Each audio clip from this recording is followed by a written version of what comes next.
Ever gazed out at a long straight road disappearing into the horizon and felt that pull? That's the American open road dream. It's a promise of endless landscapes, from sun-baked deserts to misty mountain passes. It's the charm of stumbling upon a hidden small town, where everyone knows each other's name. More than anything, it's the intoxicating feeling of freedom, the idea that you can just pick up and go, leaving your worries in the rearview mirror. This dream is woven into the very fabric of the American spirit, a symbol of discovery and personal reinvention. It's a story of movement, of progress, and of connecting a vast and diverse nation. But let's rewind the clock a bit, back to the early 20th century. Before the superhighways and interstates we know today, America was a very different place. The dream of the open road was just that, a dream. For most people, the reality was a patchwork of rough, unpaved roads that turned to mud in the rain and dust in the sun. Getting from one place to another was a genuine ordeal. A journey that takes us a few hours today could have taken days, filled with bone-rattling bumps, flat tires, and the constant worry of getting stranded. Imagine living in a small, isolated community 100 miles from the nearest big city. That 100 miles might as well have been 1,000. News traveled slowly, and so did people. Families were separated by distances that felt insurmountable. The country was a collection of islands, each town and village a world unto itself, disconnected from the bustling progress happening elsewhere. Travel wasn't a leisure activity. It was a necessity, and a difficult one at that. This isolation shaped life, limiting opportunities, experiences, and even relationships. The vastness of America wasn't just a beautiful landscape, it was a barrier. But change was rumbling just over the horizon. As the automobile became more common, people started to taste the possibility of real, independent travel. Yet, cars were a luxury few could afford. So how could the average person, the factory worker, the farmer, the shop clerk, join in on this great American adventure? This is where a new kind of journey begins. It's a story not of sleek private cars, but of something far more democratic, more accessible. It's the story of how the humble bus promised to stitch the country together, one stop at a time. The rise of bus travel wasn't just about transportation. It was a revolution in connection. Suddenly, those long, daunting distances began to shrink. The bus offered a ticket to a new world, a promise that anyone, regardless of their wealth, could experience the open road. It was an invitation to adventure for ordinary Americans. For a modest fare, you could watch the country unfold outside your window, rolling through landscapes you'd only ever seen in pictures. You could visit relatives in another state, seek new job opportunities in a far-off city, or simply travel for the sheer joy of it. This wasn't the sanitized, climate-controlled travel we're used to today. Early bus journeys were an experience in themselves. The vehicles were simpler, the roads still challenging in places. But that was part of the magic. You shared the ride with a cross-section of America. Soldiers on leave, starry-eyed dreamers heading west, families on their annual vacation. You'd share stories, snacks, and a sense of shared purpose. Every stop at a roadside diner or a small-town station was a chance to stretch your legs and soak in a slice of local life you'd never see from 30,000 feet in the air. The bus became a vessel of dreams. It carried people towards new beginnings and away from old hardships. It connected the rural heartland with the urban centers, allowing a flow of people, ideas, and culture like never before. It made the vast, intimidating map of the United States feel a little smaller, a little more like one unified nation. It democratized the American dream, making it accessible not just to the privileged few, but to everyone who had a destination in mind and a few dollars in their pocket. This was more than just a ride. It was a rolling, rumbling symbol of progress and possibility. Think about the profound impact this had. A young woman from a small town in Ohio could now realistically dream of seeing the ocean for the first time. A musician from the Mississippi Delta could take his guitar and his songs to the clubs of Chicago. The bus didn't just move people, it moved aspirations.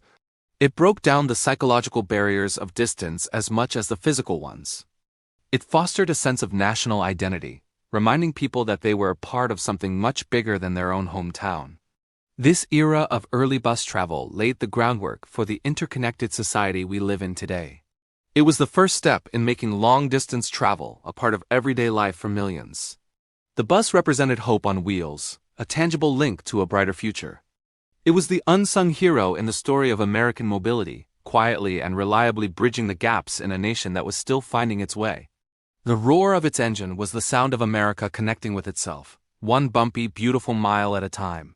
So, as we explore this history, remember that it's about more than just a mode of transport. It's about the fundamental human desire to connect, to explore, and to seek out what lies beyond the horizon. The story of the bus is the story of how ordinary people claimed their piece of the American open road dream, transforming the nation in the process. It's a journey worth taking. Thanks for watching. If you found this trip back in time interesting, don't forget to hit that like button. And subscribe for more stories about the roads that shaped our world. We'd love to have you along for the ride. See you in the next chapter. Welcome back to our series on the Titans of Transport. Today we're diving into Chapter 2, The Birth of a Legend. We're going back to 1914, to the rugged, iron-rich lands of Hibbing, Minnesota. This is where our story begins, not in a grand boardroom, but on a dusty, unpaved road. Picture this. The air is thick with the ambition of the American dream. Thousands of immigrants have flocked to the Mesabi Iron Range, chasing prosperity. Among them is a young, determined Swede named Carl Wickman. He tried his hand at diamond drilling, but after being laid off, he found himself with a 7-passenger Hupmobile sedan he couldn't sell. An unsold car might seem like a setback, but for Wickman, it was the vehicle of destiny. He saw a need. Every day, miners had to walk the long, tiresome miles between the town of Hibbing and the new mining location of Alice. It was a grueling trek. Wickman had an idea, a simple yet brilliant one. What if he offered them a ride? He put up a sign, and for the modest price of 15 cents, miners could hop into his Hupmobile and be chauffeured to work. One way, 15 cents. A round trip for a quarter. It wasn't a bus, it was just a car, a shared ride born out of necessity. But that simple act of driving miners back and forth along that single dirt road was the first beat of a heart that would soon power a giant. Wickman wasn't just transporting people. He was planting the seed of what would become the most iconic bus company in American history. This wasn't just a shuttle service. It was the dawn of Greyhound. Initially, Wickman was just trying to make a living to make his car payments. But his 15-cent rides became an instant hit. The miners loved the convenience. Word spread like wildfire through the tight-knit community. Soon, his single Hupmobile was constantly full, bustling with workers grateful to escape the long walk and the harsh Minnesota weather. Wickman realized he was onto something much bigger than he had ever imagined. He was a natural entrepreneur. Seeing the overwhelming demand, he knew he couldn't do it alone. He joined forces with another local Swede, Andy Anderson, who was running a similar informal service. They merged their efforts, and their combined operation began to flourish. They weren't just colleagues. They were partners in a burgeoning enterprise, driven by a shared vision. Their little route between Hibbing and Alice became the main artery of the community. But why stop there? The success fueled their ambition. They started looking at the map, at the neighboring towns and mining communities. If it worked here, why couldn't it work there? They began extending their routes, connecting more dots on the map of northern Minnesota. The Mesabi Transportation Company was officially born. It was a grand name for what was still a small, gritty operation. They bought more cars, often secondhand, and hired more drivers. Each new route was a gamble, a new frontier. They were charting new territory, not just on the roads, but in the very concept of public transportation. This wasn't about luxury. It was about connecting people, providing an essential service, and building a business from the ground up, one passenger at a time. Think about the spirit of that time. There were no sophisticated business plans or market analysis reports. It was pure grit, intuition, and an unwavering belief in their idea. Wickman and his partners were laying the foundation, mile by mile, passenger by passenger. They were creating a network, a web of routes that brought isolated communities closer together. The rumble of their engines was the sound of progress, echoing through the iron ranges. The name Greyhound hadn't appeared yet. That would come later, a nickname inspired by the sleek gray profile of their expanding fleet of buses. For now, they were simply the bus guys, the reliable ride you could count on. Their reputation was built on dependability and affordability. In a world where travel was often difficult and expensive, they were the great equalizers, making it possible for everyday people to move, to work, and to connect. This humble beginning is so crucial to understanding the Greyhound story. It wasn't born from a corporate strategy. It was born from a man, a car, and a dream. It grew organically, responding to the real needs of real people. Carl Wickman's 15-cent ride was more than just a trip. It was the start of a revolution in American travel, a journey that would eventually span a continent and become a symbol of the open road. The story of Greyhound is a testament to the power of a simple idea executed with relentless determination. From that one dusty road in Minnesota, a transportation empire would rise, forever changing the way America moves. The journey had just begun. Thank you so much for joining us for this chapter. If you're enjoying this historical ride, don't forget to hit that like button, subscribe to the channel, and ring the bell so you won't miss our next episode, where we'll see how this small-town service begins its incredible expansion across the nation. We'll see you in the next one. Hello everyone, and welcome back to our journey through the history of American travel. In our last episode, we saw how a small mining town shuttle service began its incredible expansion. Today, we're diving into Chapter 3, a pivotal moment where the company found its identity and its iconic name, Greyhound. So grab your ticket, find a comfortable seat, and let's get rolling. The year is 1926. The booming bus business, which started as the Mesaba Transportation Company, has merged and grown, now operating under the name Northland Transportation Company. Business is good, but something is missing. The company needs a brand, an image that can capture the public's imagination. It needed a name that wasn't just descriptive but evocative. A name that promised something more than just a ride. The story goes that the inspiration struck, as it so often does, in a moment of simple observation. An owner of one of the many small bus lines that would eventually become part of the larger company was looking at the reflection of one of his new buses in a storefront window. These weren't the boxy, clunky vehicles of the early days. This was a newer model, longer, sleeker, and painted a shimmering silver. As it glided past the window, he remarked that it looked just like a greyhound dog streaking by. That single phrase was a spark of genius. A greyhound. Think about it. What does that name bring to mind?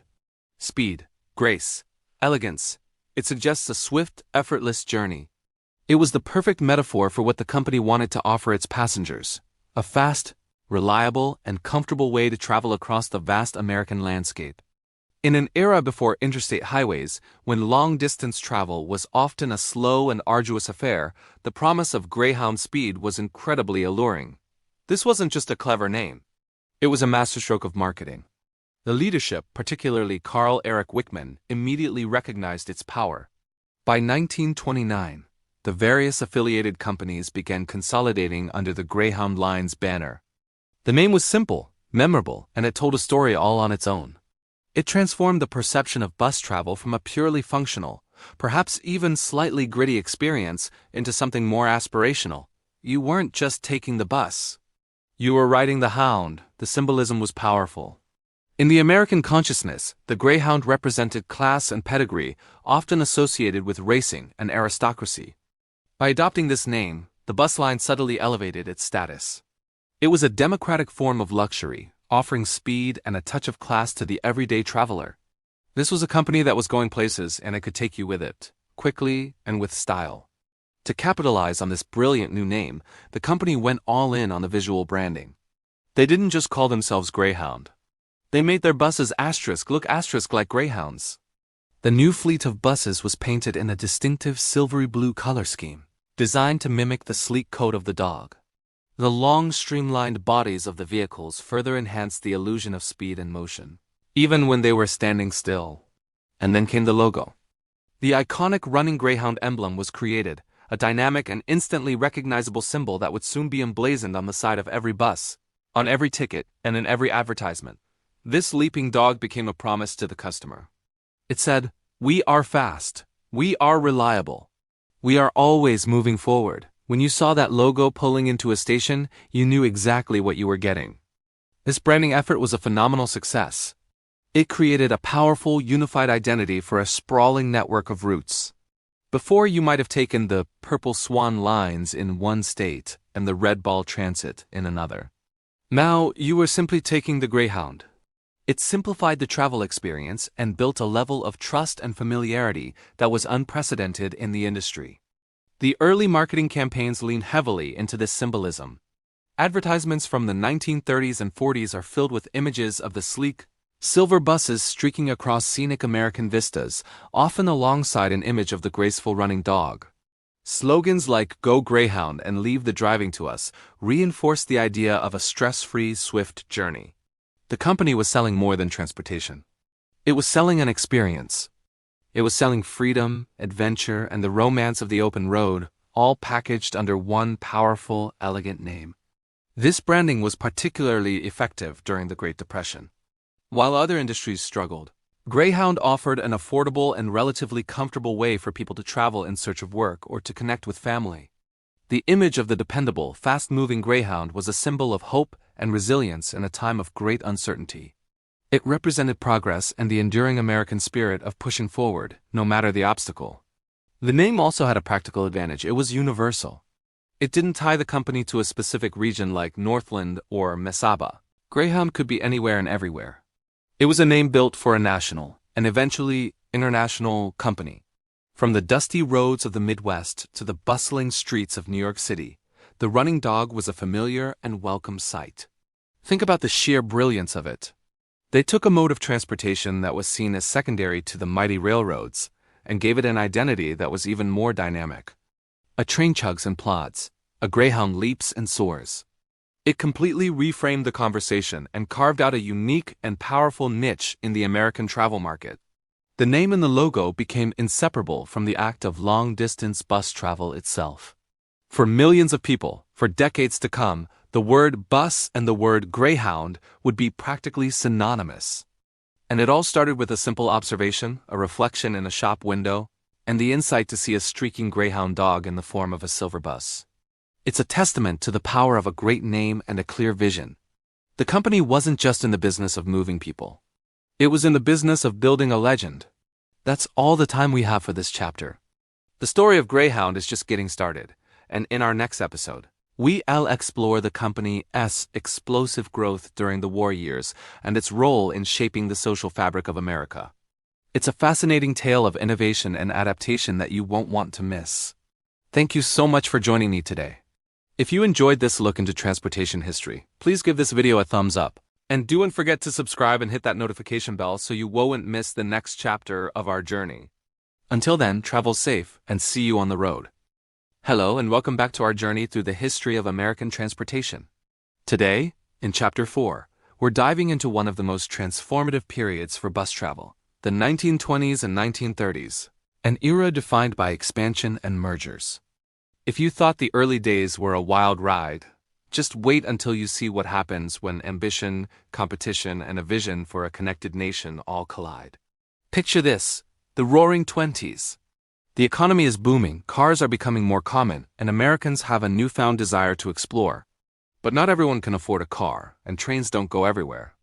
This created a perfect opportunity for small, independent bus operators. All across the country, entrepreneurs with a single bus, sometimes just a modified long-wheelbase car, started offering service between neighboring towns. You might have the Bluebird line running from one county seat to another, and the Sunshine Express connecting a small town to a bigger city.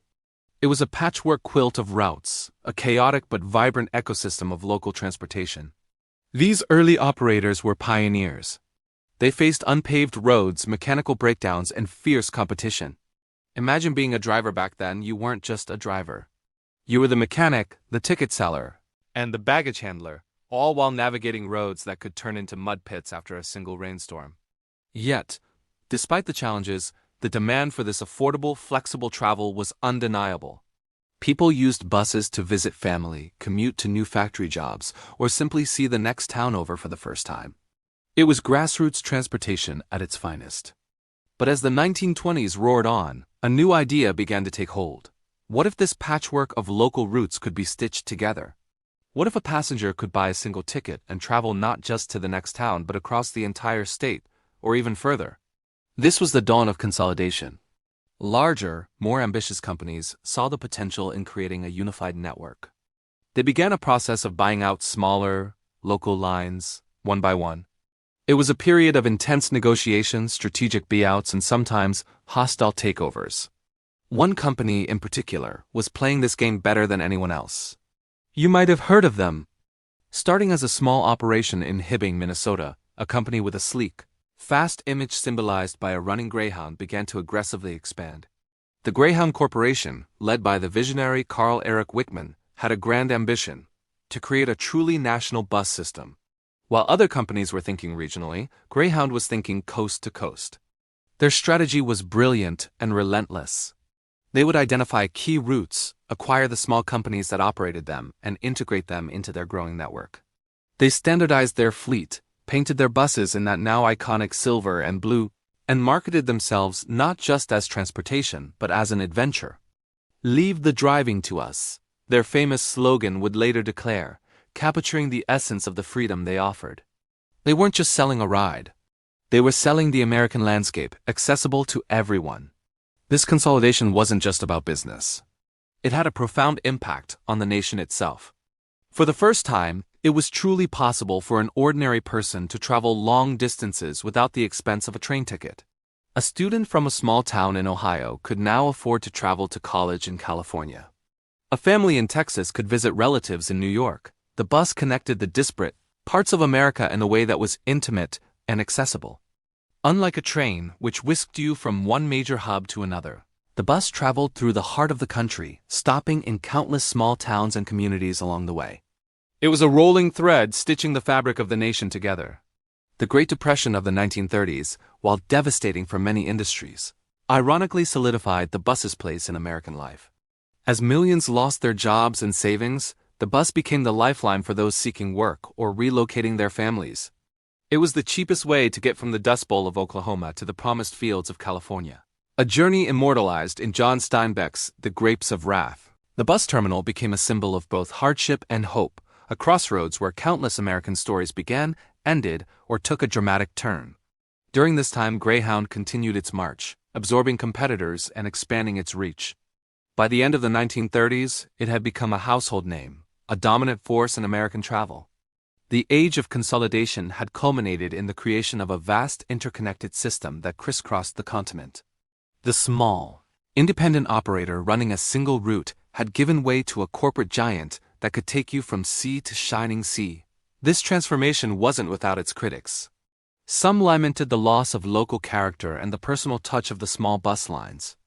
The consolidation created a more uniform corporate experience, but no one could deny the incredible achievement.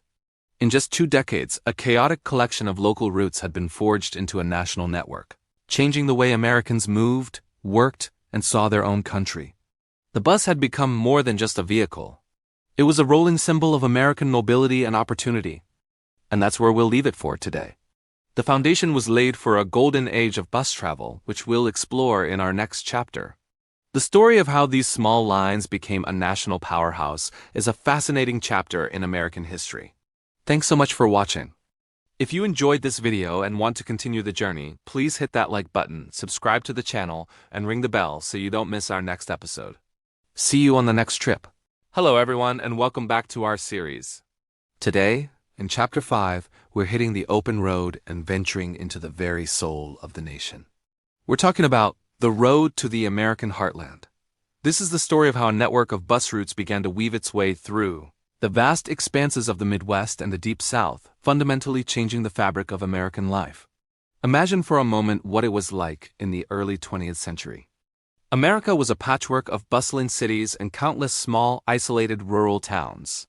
For many, the world beyond their local community felt a million miles away. Train lines served major hubs, but what about the farmer in rural Iowa, the miner in Appalachia, or the family in a small Mississippi town? How did they connect to the wider world? This is where the bus becomes our unsung hero. As the company began its ambitious expansion, it wasn't just about adding dots to a map. It was about drawing lines between them, creating arteries of travel that pulsed with new life and opportunity. These weren't grand cross-country superhighways at first. They were often humble routes following dusty state roads and winding county lanes, but their impact was anything but humble. Each new bus stop, whether it was a dedicated depot or just a signpost outside a general store, became a gateway. Think about the sheer scale of this endeavor. We're talking about a sprawling grid spreading across states like Ohio, Illinois, Kansas, and down through Tennessee, Alabama, and Georgia. Each new route was a promise of connection. For the first time, people in places like Terre Haute, Indiana, or Macon, Georgia, had a reliable, An affordable way to get to Chicago, Atlanta, or even just the next county over. The bus wasn't a luxury. It was a lifeline. This expansion was a direct response to a deep-seated American need. As cities industrialized, they became magnets for jobs, education, and commerce. But the heart of the country, its agricultural and small-town core, needed a way to tap into that energy without losing its identity. The bus service became the perfect bridge. It allowed for a flow of people and ideas in both directions. City dwellers could explore the countryside, and rural residents could access the opportunities of the urban centers. This role of connecting rural towns to urban centers cannot be overstated. Before the bus, a trip to the nearest big city might have been a major undertaking, requiring careful planning, a reliable car, or a complicated train journey. Suddenly, it was as simple as checking a schedule and buying a ticket. A young person from a farming community could now realistically consider attending a university in the state capital. A factory worker could visit family back home for the weekend. A salesperson could cover a territory that was previously unimaginable. The bus depot became a new kind of town square. It was a place of tearful goodbyes and joyous reunions. It was where you'd see soldiers in uniform heading off to serve or returning home to heroes' welcomes. It was where you'd see a student with a trunk full of books and dreams, nervously awaiting their first trip away from home. These terminals were microcosms of American life, filled with anticipation, hope, and the quiet drama of everyday journeys. They were the physical manifestation of the company's promise to connect people. And this brings us to the profound cultural change that rippled out from these new bus routes. The key word here is mobility. For centuries, where you were born often dictated the entire course of your life. But now, affordable mass transit was democratizing movement. It put the power of travel into the hands of ordinary people. Let's break down who is riding these buses. First, you have the farmers. For them, the bus meant access to larger markets, the ability to travel to agricultural fairs, or simply a chance to visit the city for a day of entertainment or shopping. It broke the cycle of rural isolation and connected them more directly to the national economy and culture. A trip that once took all day in a horse-drawn wagon could now be done in a few hours. Then you have the workers. As industries grew, so did the need for a mobile workforce. Laborers could travel from a town with few jobs to a city with a booming factory. Construction crews, miners, and seasonal workers relied on the bus to get them to wherever the work was. This flexibility was crucial for both individual prosperity and the nation's economic growth. The bus was, in many ways, the vehicle of the American dream, carrying people toward a better life. And of course, we have the students. This is a huge piece of the puzzle. The expansion of bus routes coincided with a growing emphasis on higher education. The bus made it possible for bright young minds from every corner of the heartland to reach colleges and universities. This wasn't just about individual betterment. It was a national investment in the future. An entire generation of leaders, scientists, and artists got their start with a bus ticket and a suitcase full of ambition. This newfound mobility changed how people saw themselves and their country. Reading about Chicago in a newspaper is one thing. Being able to hop on a bus and experience its soaring skyscrapers and bustling streets for yourself is another. It broadened horizons and fostered a more unified national identity. People from different regions began to mix and mingle in ways they never had before. Accents and stories were exchanged at bus stops and during long overnight rides. The bus became a rolling melting pot. It empowered people, especially those with limited means. Owning a car was still a significant expense, and maintaining one was another challenge entirely. The bus offered a reliable, affordable, and importantly, an independent mode of travel. A woman could visit her sister in another state. A young couple could elope, or a family could take a vacation they never thought possible. It offered a degree of freedom and autonomy that was truly revolutionary for its time. So, as we trace these routes spreading like veins across the American heartland, we see more than just a business strategy. We see the framework for a new kind of society being built. A society that was more connected, more mobile, and more dynamic. The company wasn't just in the transportation business. It was in the business of connection, of opportunity, and of weaving the disparate threads of the American experience into a single, cohesive tapestry. The quiet rumble of the bus engine became the soundtrack of progress for millions. Thank you so much for joining me on this journey into the American heartland. It's a story that truly resonates with the spirit of this nation. If you enjoyed this chapter, please hit that like button and be sure to subscribe and turn on notifications so you don't miss our next episode. We love hearing from you, so please drop a comment below and share your own family stories about bus travel. Until next time, travel safe. Hello and welcome back to our deep dive into the history of Greyhound. Today, in Chapter 6, we re-shifting gears to focus on something that truly defined the brand's identity, the design of the Greyhound bus itself. Have you ever wondered how that iconic, sleek silver bus came to be? Well, it wasn't always the silver sides we recognize today. The journey of its design is a fascinating story that mirrors the evolution of American industry and style. In the early days of bus travel, function completely overshadowed form. The first buses were, to put it plainly, just boxes on wheels. They were practical, sure, but they lacked any sense of style or identity. Think of a simple, utilitarian vehicle designed for one purpose: getting people from point A to point B. There was no thought given to aerodynamics, passenger comfort beyond a basic seat, or creating a memorable visual brand. They were often built on truck chassis, which contributed to their blocky, rugged, and somewhat clumsy appearance. These early vehicles were the workhorses of a fledgling industry, built for durability rather than elegance. But as the 20th century rolled on, America's tastes began to change, and Greyhound was ready to lead the charge. The 1930s and 1940s were a transformative period for American industrial design. A new philosophy called streamlining was taking the nation by storm.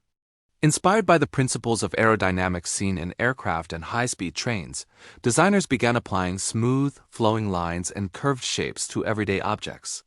From toasters and radios to cars and buildings, everything suddenly looked like it was moving, even when it was standing still. This wasn't just about aesthetics. Streamlining represented progress, speed, modernity, and a forward-looking optimism that was especially appealing during and after the Great Depression. It was a visual language that spoke of efficiency and the future.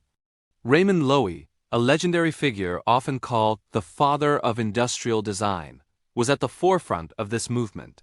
His philosophy was that good design was good business. He believed that an attractive product would sell better, and he proved it time and time again with his work for companies like Coca-Cola, Studebaker, and the Pennsylvania Railroad.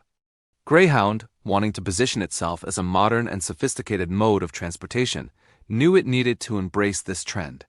They turned to Loewy to transform their public image, starting with the vehicle that was the very heart of their brand.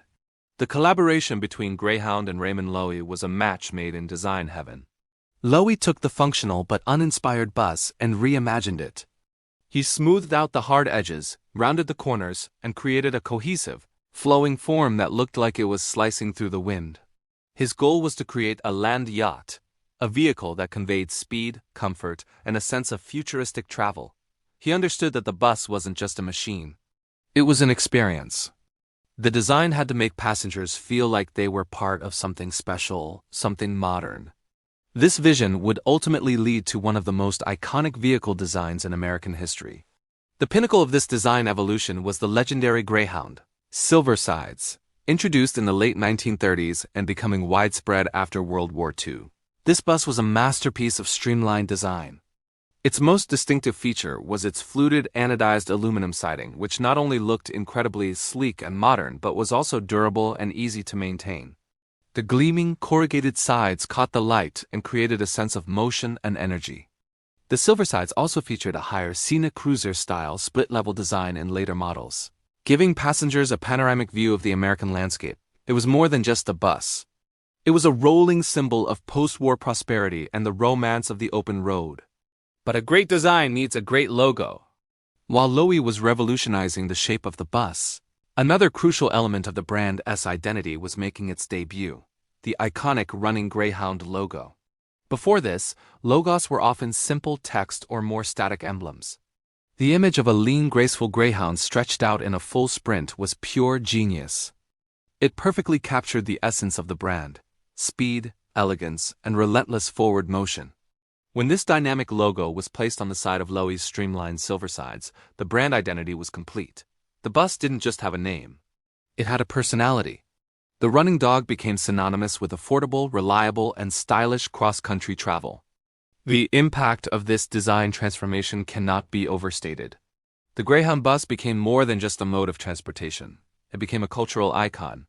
It appeared in movies, songs, and literature, symbolizing freedom, adventure, and the promise of a new start somewhere down the highway. The sleek silver bus speeding along a desert road is an image deeply embedded in the American psyche. This powerful branding was a direct result of the company's bold decision to invest in world-class design. They understood that the way their bus looked was just as important as where it went.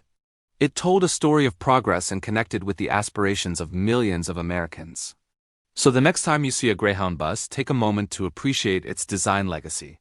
From a simple, boxy carrier to a streamlined masterpiece, its evolution is a testament to the power of great design. It's a story of how a company captured the spirit of an era and created a timeless icon of the American road. Thank you so much for joining me for this chapter. It's been a pleasure exploring the beautiful designs that made Greyhound a household name. If you enjoyed this video, please give it a thumbs up and hit that subscribe button so you don't miss our next installment. We'd love to have you along for the rest of the ride. See you next time. Welcome back to our journey through transportation history. Today we're diving into Chapter 7, the golden era of bus travel. Fasten your seatbelts because we're heading back to the 1940s and 50s, a time when the open road called, and America answered by hopping on a bus. This wasn't just a way to get from point A to point B. It was a cultural phenomenon. The 2 decades following the Great Depression saw intercity bus travel explode in popularity, becoming the go-to choice for millions of Americans. It was affordable, it was accessible, and it connected the country in a way that felt both grand and personal. Imagine the scene: bus stations buzzing with energy, the hiss of air brakes, the deep rumble of engines ready to conquer the continent. This was the backdrop for countless stories, a rolling stage for the American drama of the mid-20th century. At the heart of this movement was, of course, the iconic running dog, a symbol recognized everywhere: Greyhound. The story of this golden age is deeply intertwined with one of the most significant events of the 20th century, World War II. When the nation went to war, so did the bus lines. Suddenly, these vehicles became a critical part of the home front effort. Think about the millions of young men and women heading off to training camps, scattered across the country. For many, their journey began not on a train or a plane, but on a bus. It was the humble bus that carried them on the first leg of their monumental journey, from their small towns to basic training, and from there to the wider world. These were rides filled with a mix of anxiety, patriotism, and the nervous excitement of youth heading into the unknown. Simultaneously, buses were the lifelines connecting families separated by the war. Loved ones traveled hundreds, sometimes thousands of miles just to snatch a few precious hours with their soldiers, sailors, and airmen before deployment. These journeys were emotional roller coasters, reunions filled with tears of joy and farewells heavy with uncertainty. The bus became a vessel of hope and connection, a witness to countless hellos and heart-wrenching goodbyes. Greyhound, in particular, leaned into its patriotic duty. They launched famous advertising campaigns with slogans like, "Serving the nation in its hour of need." Their ads didn't just sell tickets. They sold a vision of a united America. They depicted smiling soldiers, determined factory workers, and resilient families, all doing their part for the war effort and all relying on the bus. This wasn't just marketing. It was a powerful tool for boosting national morale. Seeing a Greyhound bus became a reminder that the country was on the move, united and determined. The company even adapted its services. Routes were modified to serve military bases and burgeoning defense industry towns. They transported workers to factories building planes and tanks, playing a direct role in the arsenal of democracy. Every seat filled was another person contributing to the monumental effort. The bus wasn't just on the sidelines. It was on the front lines of the home front. During the war, resources like gasoline and rubber were strictly rationed for civilian use. This made personal car travel difficult, if not impossible, for long distances. As a result, public transportation became essential, and bus ridership soared to unprecedented heights. It was the most efficient way to move large numbers of people while conserving precious fuel. The bus industry rose to the occasion, proving its indispensability and cementing its place in the American heart. Then the war ended. Victory was declared, and a wave of optimism swept across the nation. The soldiers came home and America was ready to build a new, prosperous future. And what was waiting to take them into this bright new era? You guessed it. The bus. The post-war years of the late 1940s and 1950s saw the golden age truly hit its stride. The foundation laid during the war years gave way to an era of unprecedented growth and innovation. The bus was no longer just a wartime necessity. It was a symbol of freedom, adventure, and the new American dream. This was the age of the great American road trip, and for many, the bus was their chariot. Young people, full of post-war optimism, sought adventure on the open highway. Families, now more prosperous and with more leisure time, set out to explore the country's national parks and roadside attractions. The bus offered a front-row seat to the magnificent, sprawling landscape of America. The vehicles themselves became more comfortable and stylish. Greyhound introduced its legendary Scenicruiser in 1954. This wasn't just a bus. It was a marvel of engineering and design. With its split-level construction, panoramic windows, air suspension, and even an onboard restroom, the Scenicruiser was the epitome of modern travel. It was like a cruise ship on wheels, promising a smooth, luxurious ride. Riding in a Scenicruiser wasn't just transportation, it was an experience. It represented progress, innovation, and the promise of a brighter, more comfortable future. Bus travel was woven into the fabric of post-war culture. It appeared in movies, books, and songs, often symbolizing a journey of self-discovery or a break from the mundane. Think of the characters in Jack Kerouac's On the Road, crisscrossing the country, often by bus in search of meaning.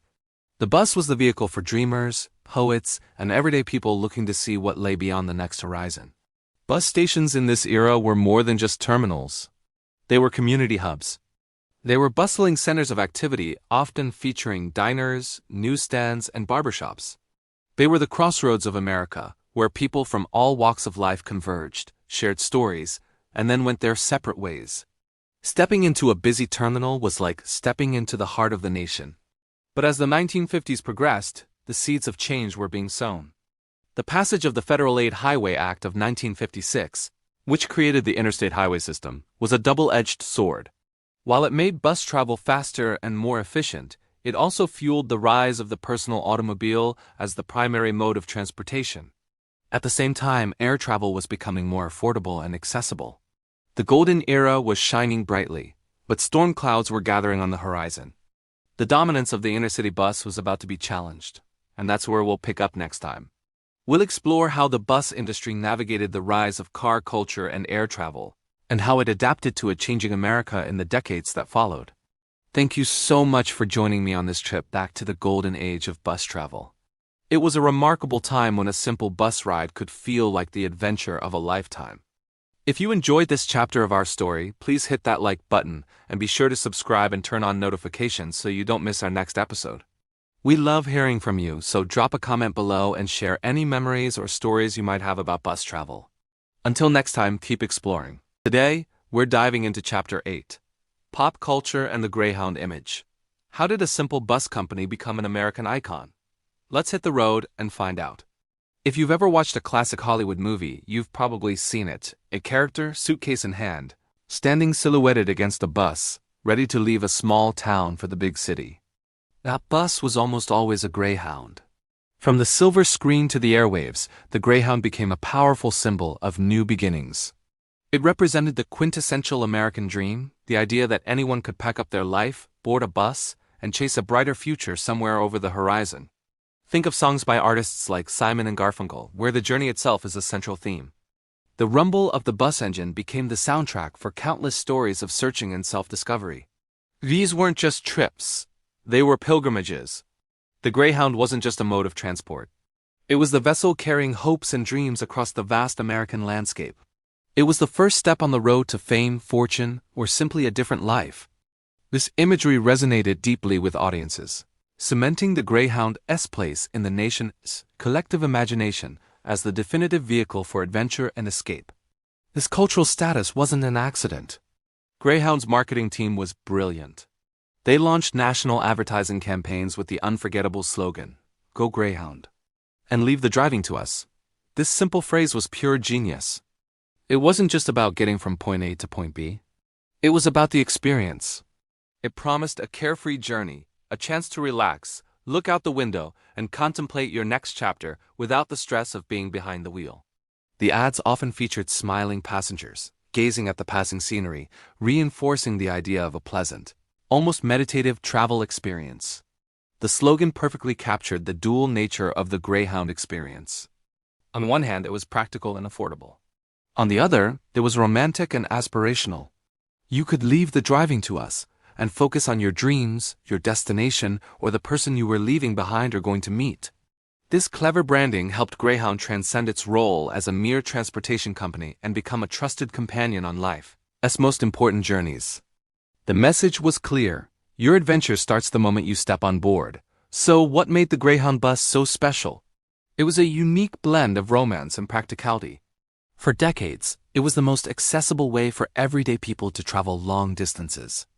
It was affordable, reliable, and it went everywhere, connecting major cities to the smallest, most remote towns. This accessibility made it the great equalizer of travel. You could be a hopeful actor heading to Hollywood, a student going off to college, or a soldier returning home on leave. Everyone shared the same space, the same road, the same journey. This blend created a unique social environment. On a Greyhound bus, strangers from all walks of life would sit side by side for hours, sometimes days. They would share stories, snacks, and a common experience of being in transit. This practical reality of bus travel fostered a sense of shared humanity and adventure that you just do and find on a plane. The bus was both a practical solution for getting around and a rolling theater of American life, filled with countless untold stories. It was this dual identity that made it so enduringly romantic. Let's look at some iconic examples from film. In It Happened One Night, the cross-country bus trip is the entire setting for a classic romance to blossom between Clark Gable and Claudette Colbert. The confined space of the bus forces them together, breaking down social barriers. Fast forward to Midnight Cowboy, where Joe Buck, played by Jon Voight, takes a Greyhound from Texas to New York City, full of misguided dreams. The bus journey frames his story of hope and eventual disillusionment, making the Greyhound a symbol of his transition from one world to another. Even in more modern films like Almost Famous, the tour bus, a close cousin of the Greyhound, is central to the story. It's the nomadic home for the band and the young journalist following them, a rolling bubble where relationships are forged and broken. These films, and many others, use the bus not just as a setting, but as a character in its own right. It represents movement, change, and the space between where you are and where you want to be. The Greyhound on screen is a promise of transformation. The influence extends deeply into music as well. We mentioned Simon and Garfunkel's America, a song that beautifully captures the feeling of two young lovers searching for the country's soul from the window of a Greyhound. In Chuck Berry's Promised Land, the poor boy travels across the country by bus on his way to California. Country music is filled with tales of leaving home or coming back on a big gray dog. These songs tap into a shared cultural understanding. When a songwriter mentions a Greyhound, the listener immediately understands the context. It's a story of movement, of transition, of leaving something behind to find something new. The Greyhound bus became a key part of the American story because it was, and in many ways still is, intertwined with the very idea of America itself. It's a story of mobility, of a vast and diverse country connected by ribbons of highway. It's a story of opportunity where your future isn't determined by where you were born, but by where you're willing to go. The bus represents a democratic form of travel, open to everyone. It embodies the freedom of the open road, a concept that is fundamental to the American identity. In a way, the Greyhound bus became a mobile monument to the American dream. It wasn't glamorous like a private jet or a luxury train. But it was real, it was tangible, it was the people's chariot. Its image in pop culture reflects this reality, sometimes gritty, sometimes hopeful, but always authentic. It has been a silent witness to millions of personal stories, a backdrop for a nation constantly in motion, forever chasing the horizon. And that wraps up our look at the Greyhound's incredible impact on pop culture. It's more than just a bus. It's a rolling piece of American history, a symbol of dreams in motion that has been immortalized in our films, our music, and our collective memory. Thank you so much for joining me on this journey today. Welcome back to our series, where we journey through history one stop at a time. Today, we're diving into Chapter 9, a truly pivotal moment not just for a bus company, but for the entire nation. We're talking about the 1960s, the civil rights movement, and Greyhound's unexpected, and often turbulent, role at the heart of the struggle. Picture this. It's 1961.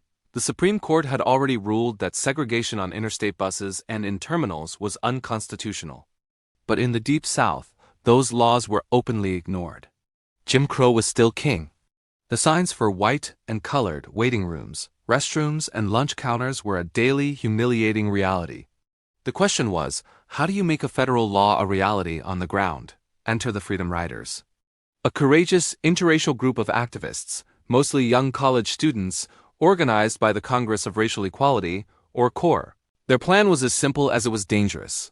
They would board Greyhound and Trailways buses in Washington, D.C., and ride them straight into the heart of the segregated South.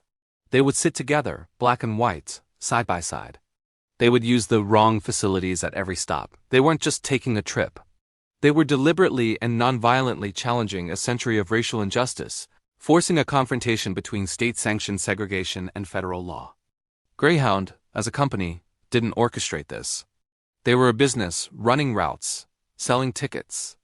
They were about to become the unwilling stage for one of the most dramatic chapters in American history. The Freedom Riders chose these national bus lines precisely because they crossed state lines, putting them under federal jurisdiction.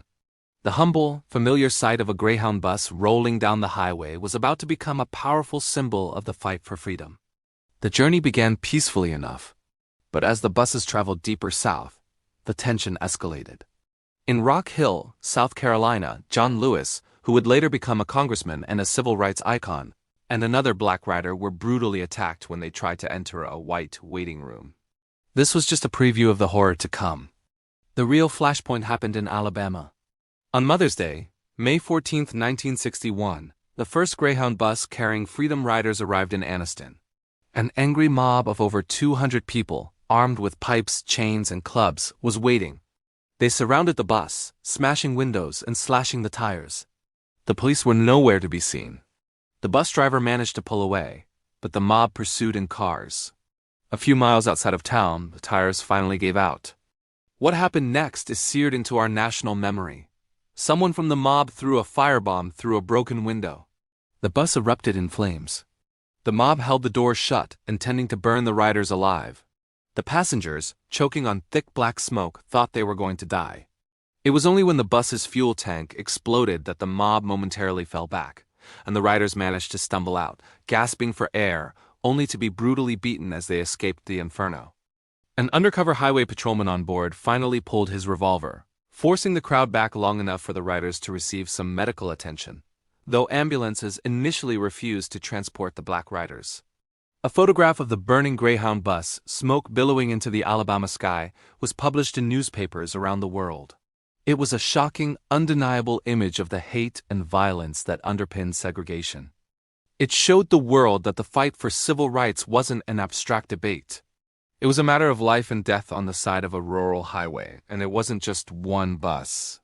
The second bus, a Trailways, that arrived in Anniston an hour later was also boarded by Klansmen who beat the riders mercilessly. When that same bus reached Birmingham, another mob was waiting, coordinated by the local police, who had given the Klan 15 minutes to attack the riders before they would intervene. They were beaten again, with reporters and photographers also being targeted to prevent the story from getting out. The violence was designed to do one thing: to terrorize the Freedom Riders into giving up. To scare them so badly that the movement would collapse, but it had the exact opposite effect. The original core riders were too injured to continue, but new waves of volunteers, many of them students from Nashville, rushed in to take their place. They were undeterred. They picked up the torch, vowing to continue the ride to New Orleans. Their courage was astounding. They knew what had happened in Anniston and Birmingham. They knew they were riding directly into a storm of hatred, but they got on the buses anyway. This was the moment the Freedom Rides were almost broken, but instead became stronger.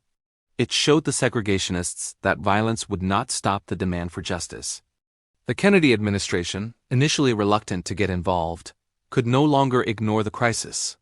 Attorney General Robert Kennedy was forced to act, sending federal marshals to protect the riders. The standoff continued in Montgomery, Alabama, where another vicious mob attack occurred, and finally in Jackson, Mississippi, where the riders were immediately arrested and jailed for breaching the peace by trying to use the white-only facilities. This became the new strategy: fill the jails, Throughout the summer of 1961, over 300 more Freedom Riders were arrested in Jackson. They endured horrible conditions in the city jails and the notorious Parchman Penitentiary, but they kept coming. Their sacrifice and the international attention they garnered put immense pressure on the federal government. Finally, in September 1961, the Interstate Commerce Commission, at the urging of Robert Kennedy, issued a new desegregation order. It mandated that all interstate bus carriers and terminals had to be integrated. The signs came down. The Freedom Riders had won. They had exposed the brutal reality of Jim Crow and forced the federal government to enforce its own laws.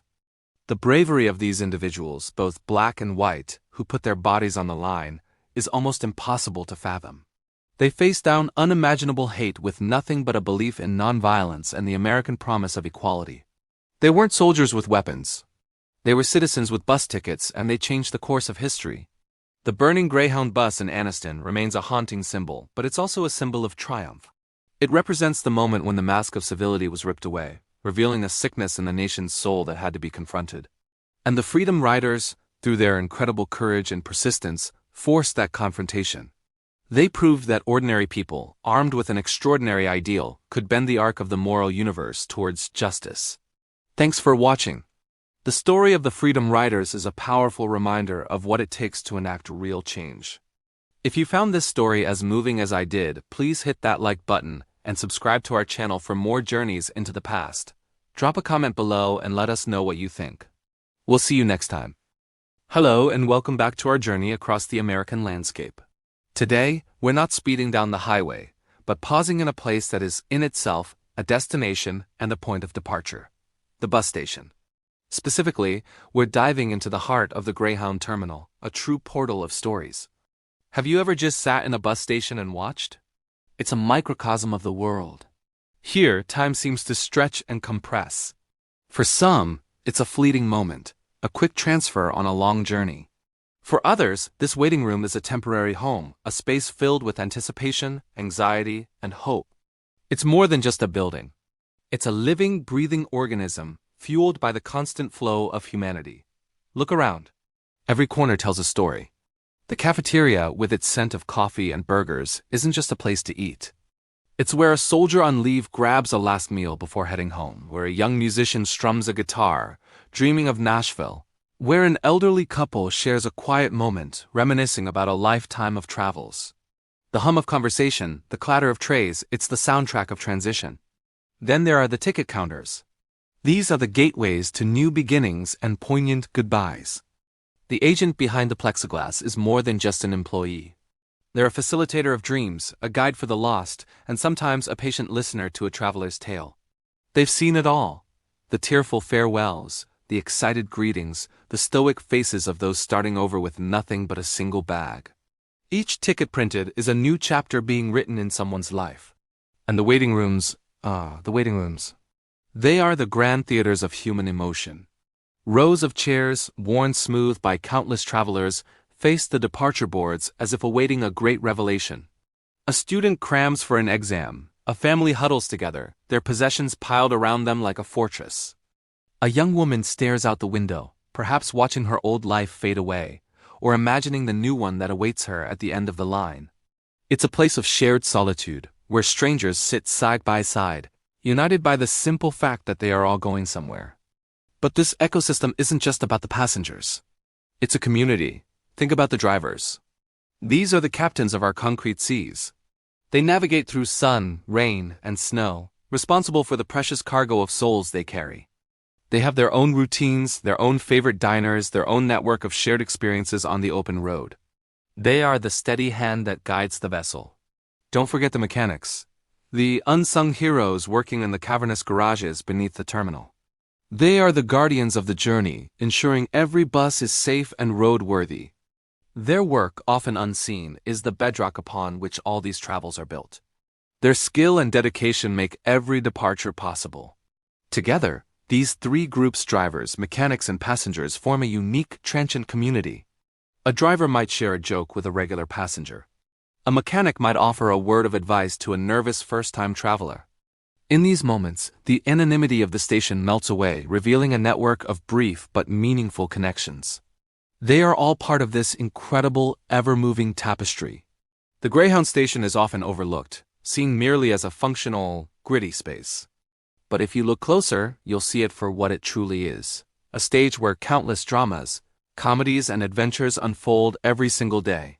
It's a repository of a million untold stories, a symbol of our collective desire for movement, for change, for connection, and for home. It's a place of longing, yes, but it is also a place of profound hope. Every rumble of a departing bus is a promise. A promise of a reunion, a new job, a fresh start, or simply the adventure of seeing what's over the next hill. These terminals are not just concrete and steel. They are woven from the threads of human aspiration. They are quintessentially American, capturing the spirit of a nation always on the move, always searching, always dreaming. So the next time you find yourself in a bus station, take a moment. Put down your phone, look up, and listen. You're not just in a terminal.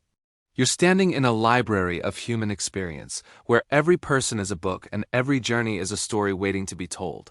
Thank you for joining me on this stop. I hope it gives you a new appreciation for these vital hubs of our nation. If you enjoyed this reflection, please give this video a like and consider subscribing for more chapters of our journey. Until next time, travel safe and stay curious. Welcome back to our series on the history of Greyhound. Today, in Chapter 11, we're diving into one of the most challenging periods for the Big Blue Bus, 1960s and 70s. This was an era of immense change in America, and the open road was suddenly getting a lot more crowded. Picture this, it's the post-war boom. Suburbs are sprawling, and the American dream is increasingly defined by a car in every driveway. The interstate highway system, launched in the mid-50s, was really coming into its own, making long-distance driving faster and more accessible than ever before. Suddenly, families weren't just tied to the bus or train schedule. They could pack up their station wagon and hit the road whenever they wanted. This newfound freedom and flexibility was a direct challenge to Greyhound's core business model. For decades, they had been the undisputed king of the highway, the go-to for affordable cross-country travel. Now, their main competitor wasn't another bus line, but the family car itself. And if the competition on the ground wasn't enough, there was a new challenger emerging in the skies. The jet age was in full swing. Airlines like Pan Am and TWA were making air travel glamorous, exciting, and most importantly, faster. A cross-country trip that took days by bus could now be completed in a matter of hours. While flying was still a luxury for many, prices were slowly starting to come down, making it an aspirational and increasingly attainable alternative. The bus was seen as practical and economical, but the plane was modern, sophisticated, and a symbol of progress. Greyhound was caught in a pincer movement. The car offered more freedom, and the plane offered more speed. So how does a giant like Greyhound respond when its world is turned upside down? Do you double down on what you know, or do you pivot? Greyhound chose to fight back, and they did it with creativity and a deep understanding of their remaining customer base. They knew they couldn't compete with the speed of a jet or the personal convenience of a car, so they leaned into their strengths, affordability and accessibility. This led to a wave of innovative marketing strategies. One of their most famous and successful campaigns was the Go Greyhound and Leave the Driving to Us slogan. It was brilliant. It directly addressed the downsides of driving your own car, the stress, the fatigue, the traffic, the cost of gas. It reframed the bus journey not as a limitation but as a form of relaxation. You could sit back, read a book, enjoy the scenery, and arrive at your destination refreshed, without the hassle of being behind the wheel for hours on end.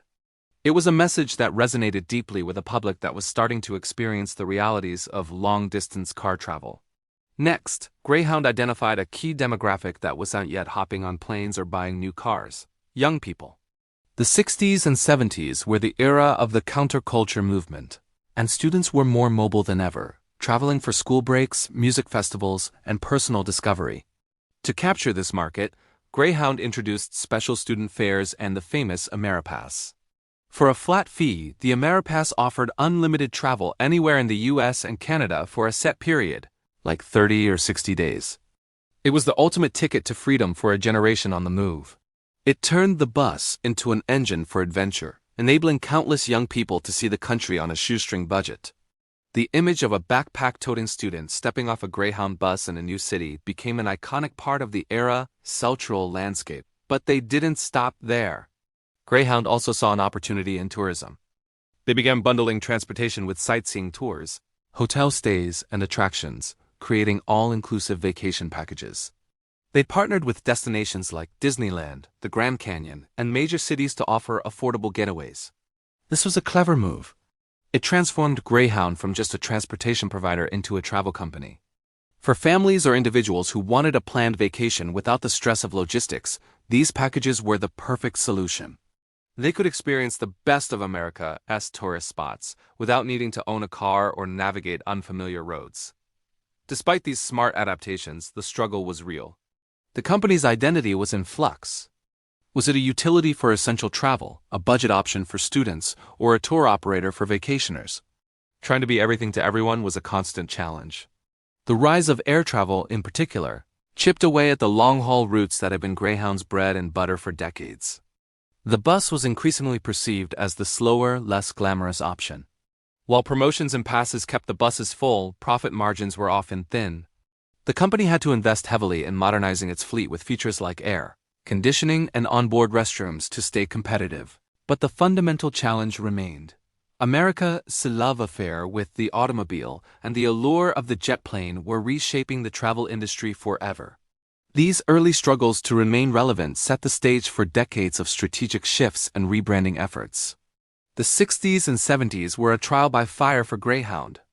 They were forced to innovate, to understand their audience on a deeper level, and to fight for every passenger.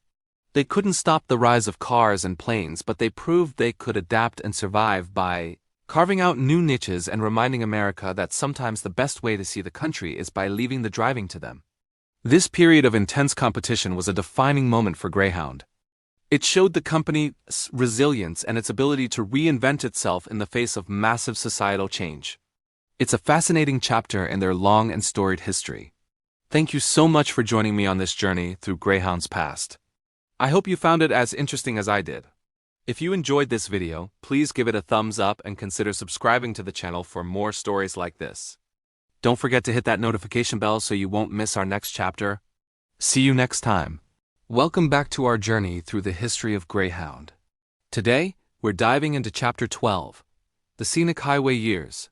After establishing itself as a vital transportation network, Greyhound set its sights on a new frontier: leisure travel. The post-war boom in America brought prosperity and a newfound desire for exploration. People wanted to see the country, and Greyhound was ready to show it to them. This wasn't just about getting from point A to point B anymore. It was about the journey itself. Greyhound began heavily promoting sightseeing trips and scenic tours. Imagine posters beckoning you to explore the majestic Rockies, the sun-drenched coasts of California, or the historic landmarks of the East Coast. The message was clear: America is beautiful, and the best way to see it is from the window of a Greyhound bus.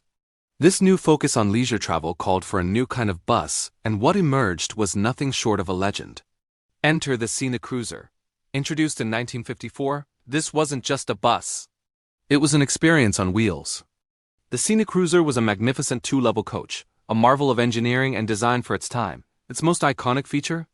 The massive panoramic windows that wrapped around the upper deck, offering passengers an unparalleled, unobstructed view of the passing landscapes. Passengers would climb a short flight of stairs to the upper deck, finding themselves in a raised observation dome. It was like a moving theater, with the American landscape as the main feature. The ride was smoother, quieter, and more comfortable than anything that had come before it. The Scenicruiser even had an onboard restroom, a luxury at the time that made long-distance travel far more pleasant. It quickly became the symbol of modern, stylish bus travel. Riding a Scenicruiser was an event. People would talk about their trips for years. Old-timers recall the feeling of sitting in that upper deck, watching the vast plains of the Midwest, or the winding roads of the Appalachian Mountains unfold before their eyes.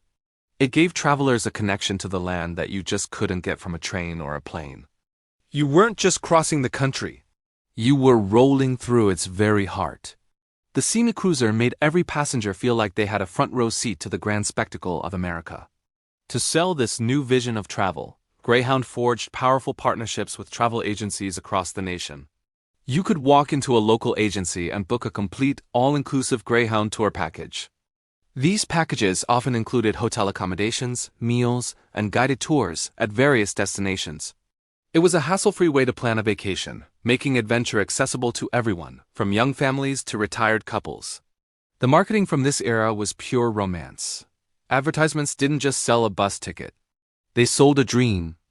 They depicted happy couples holding hands, gazing out at stunning vistas from the windows of a Scenicruiser.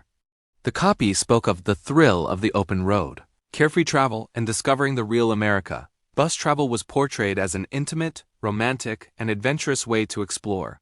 The campaigns were brilliant. Taglines like, "It's such a comfort to take the bus ... and "Leave the driving to us" resonated deeply with a public tired of the stress of long-distance driving. Greyhound ads filled popular magazines, showcasing the beauty of national parks, the excitement of big cities, and the charm of small towns, all accessible via their comfortable, scenic routes. They created a powerful image of Greyhound as not just a carrier, but a curator of American experiences. This strategic shift cemented Greyhound's place in the cultural fabric of the mid-20th century. It was the golden age of the American road trip, and Greyhound was at the very center of it all. The Scenicruiser wasn't just a vehicle. It was a promise of adventure, a vessel for making memories. It allowed millions of people to experience the breathtaking diversity of their own country in a way that was affordable, comfortable, and unforgettable. The scenic highway years represent a masterful chapter in Greyhound's story, where the company successfully transformed itself from a simple transportation provider into a gateway to adventure and discovery. It was a time when the journey truly was the destination, and the best way to take that journey was aboard the legendary Scenicruiser. Thanks for joining us for this chapter of Greyhound's incredible history. We hope you enjoyed this look back at the golden age of bus travel. If you did, please give this video a thumbs up, and don't forget to subscribe and hit that notification bell so you won't miss our next episode. We'll see you on the next ride. Welcome back to our series. Today we're diving into Chapter 13.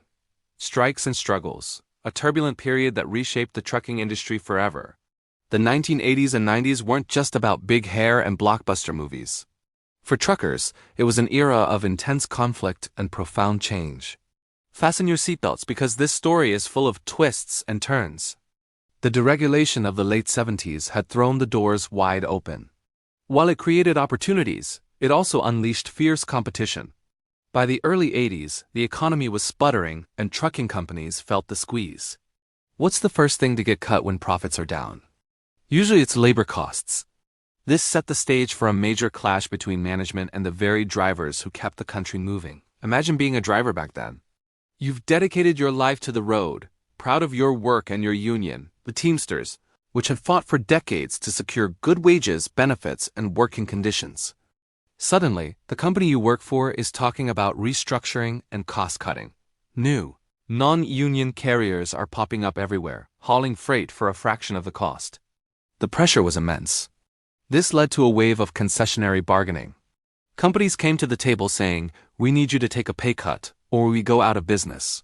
Drivers were caught between a rock and a hard place. Do you accept lower pay to save your job, or do you stand firm and risk everything? This wasn't just a negotiation. It was a battle for the soul of the industry. The tension boiled over into strikes. Picket lines became a common sight outside terminals across the country. These weren't peaceful disagreements. Emotions ran high. You had drivers who had worked side by side for years suddenly on opposite sides of a picket line, some striking for their principles, others crossing the line just to feed their families. It created deep divisions that, in some communities, have never fully healed. One of the most significant events was the 1982 strike against the trucking industry's bargaining group, Trucking Management, Inc. The Teamsters were fighting to protect the gains they had made over the years, but the economic climate was against them. Companies were prepared to hire replacement workers, a tactic that became much more common during this period. The strike was long and bitter, and while it showcased the solidarity of many drivers, it also highlighted the shifting power dynamics. The era of union dominance in trucking was beginning to wane. It wasn't just about paychecks, it was about respect. Drivers felt like they were being treated as disposable assets rather than skilled professionals. Management, on the other hand, saw themselves as fighting for corporate survival. From their perspective, if they didn't cut costs, there would be no jobs left for anyone. This created a chasm of mistrust.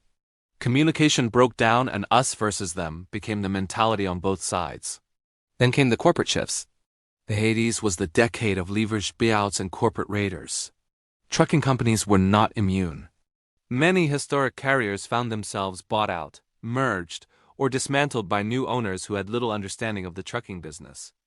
Their goal was simple: extract as much value as possible, as quickly as possible. This often meant selling off assets, slashing maintenance budgets, and of course putting even more pressure on labor costs.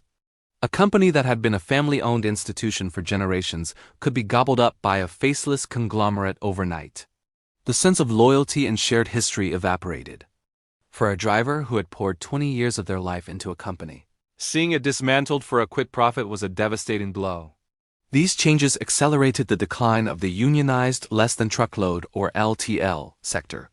As established giants like Spectre, Red Ball, and PIA Nationwide faltered under new ownership and labor disputes, new non-union truckload carriers like J.B. Hunt and Schneider National rose to prominence. They operated on a different model, leaner, more flexible, and without the legacy costs of union contracts. This fundamentally altered the landscape of the industry. The 1994 Teamsters strike was another watershed moment. It was a massive nationwide walkout that paralyzed freight movement for weeks. The union was fighting against the company's push to use more part-time workers and shift more freight to the railroads. The strike was a powerful display of union strength and caused significant economic disruption. While the Teamsters managed to achieve some of their goals, the strike also underscored the deep-seated tensions that still plagued the industry. Looking back, this period was incredibly painful for many. It was an era of loss of jobs, loss of security, and for many, a loss of identity. The image of the proud, unionized trucker with a stable, middle-class life began to fade, replaced by a more fragmented and precarious workforce. The struggles of the '80s and '90s created a legacy of mistrust between drivers and management that, in many ways, persists to this day. However, it's also a story of resilience. Drivers adapted. They found new ways to work, whether by becoming owner-operators or finding niches in the changing market. The struggles of this era forced everyone to re-evaluate what it meant to be a trucker and how the industry should function. The battles fought on the picket lines and in boardrooms during these 2 decades laid the groundwork for the industry we know today, with all its challenges and opportunities. It's a crucial chapter in our story, reminding us that progress isn't always a smooth highway. Sometimes it's a bumpy road filled with struggle and strife. Thank you so much for joining me on this journey through a tough but important time in trucking history. If you found this story compelling, please hit that like button and be sure to subscribe and turn on notifications so you don't miss the next chapter. We'll see you on the next one. Hey everyone, and welcome back. Today, we're taking a journey back in time, not just to a different era, but to a different kind of road. We're diving into a story of progress, change, and the bittersweet transformation of the American landscape. This is Chapter 14, The Changing Face of America's Roads. Imagine, for a moment, a time before the vast, straight ribbons of interstate highways crisscrossed the country. Travel was an adventure, a meandering experience along 2-lane roads that wove through the heart of every small town. These weren't just routes, they were lifelines. Roads like Route 66 weren't just asphalt and signs. They were a collection of stories, connecting communities one stoplight, one diner, one gas station at a time. Every town had its own character, its own welcome sign, its own reason to stop. You didn't just drive asterisk through asterisk America. You drove asterisk and asterisk it. The journey was as important as the destination, filled with unexpected discoveries and local flavor. Then in 1956, everything started to change. President Dwight D. Eisenhower signed the Federal Aid Highway Act, launching the Interstate Highway System. It was a monumental undertaking, the largest public works project in American history. The goal was ambitious and born from a vision of a more connected, efficient, and militarily secure nation. Eisenhower had been impressed by Germany's Autobahn, and he envisioned a similar network for the United States, a system of wide, multi-lane highways that would allow for rapid, uninterrupted travel from coast to coast, and it worked. The new interstates were a marvel of engineering. Suddenly, a cross-country trip that once took weeks of careful planning and navigating winding roads could be done in a matter of days. Travel became smoother, faster, and arguably safer. For the first time, families in the Midwest could realistically plan a vacation to Disneyland or the Grand Canyon. Businesses could transport goods with unprecedented speed and reliability, fueling a new wave of economic growth. The interstates were celebrated as a symbol of American ingenuity and progress. They promised a future of speed, convenience, and connection on a grand scale.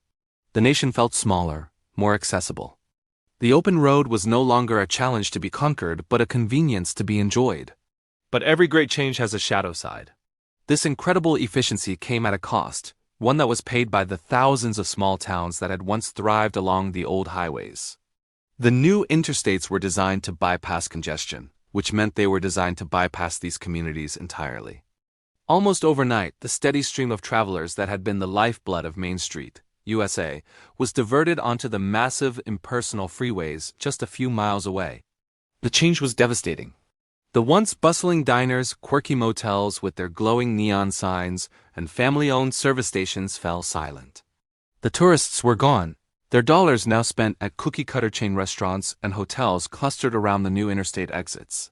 For these towns, the roar of the highway was a distant, mournful sound, a reminder of the world that was now passing them by.